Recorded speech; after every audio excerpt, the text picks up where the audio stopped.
Le sondage réalisé auprès des personnes en situation d'itinérance est mené directement auprès des personnes vivant dans des refuges, des logements de transition, dans la rue, et en situation d'itinérance cachée, par exemple, les personnes qui dorment d'un sofa à l'autre.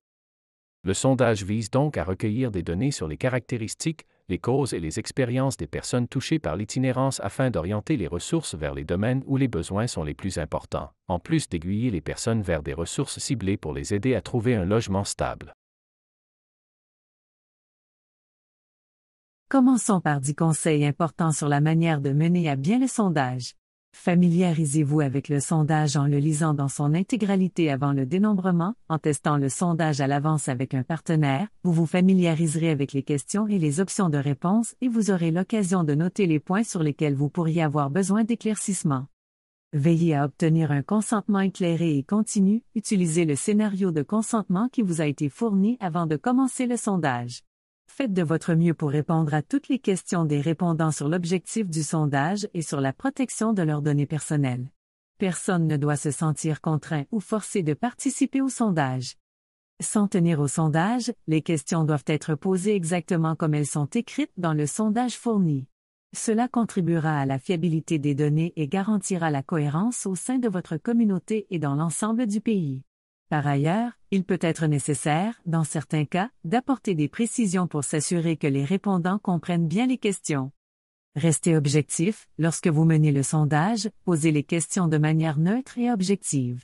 N'influencez pas les réponses d'une personne, afin de respecter le répondant et d'assurer l'intégrité des données, prenez bien soin de ne pas influencer les réponses d'une personne. Les sondeurs doivent simplement noter la réponse dans le sondage et passer à la question suivante. Ne modifiez pas les réponses, par respect pour le répondant, ne présumez pas de sa réponse avant qu'elle n'ait répondu. Notez les réponses aussi précisément que possible.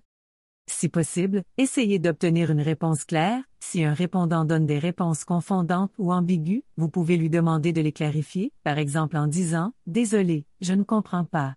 Pourriez-vous reformuler ?» Si un répondant donne 2 réponses à une question qui n'en demande qu'une, vous pouvez lui demander de choisir la réponse la plus appropriée. Par exemple, s'il dit qu'il va passer la nuit à 2 endroits, demandez-lui où il va passer le plus de temps. Ne pressez pas quelqu'un de répondre à une question, le répondant n'est pas tenu de répondre à toutes les questions. Dans ce cas, le sondeur doit simplement sélectionner « Refuse de répondre » dans le formulaire de sondage et passer à la question suivante. Ne commentez pas les réponses d'une personne, commenter les réponses peut mettre le répondant mal à l'aise.